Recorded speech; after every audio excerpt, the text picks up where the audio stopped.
Get dressed with me! So, I'm going to wear these pants. It's from Shein and BSCO. Hindi mainit, gano'n. Hindi siya nakakailita. Okay guys, ng nipple pad. This is from Bench. Ayan, super simple lang ng ating outfit. So, ganyan lang siya. At mag muna tayo para hindi tayo dry. Ayan. Hindi kasi siya susalap. This is from Sunny's. So, ito siya guys, pagsuot.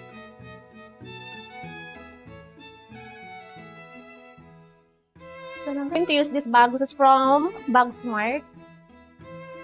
Ano yung sumanda? Pero ito na lang. Para wala nang sagabal dito. Ayan, para compact lang siya. In case nakakain, para at least meron akong pang retouch. Sa lips lang guys, kasi ang makeup ko, sure akong hindi yan gagalaw kasi I use this. That is wait. Kabog yan nun.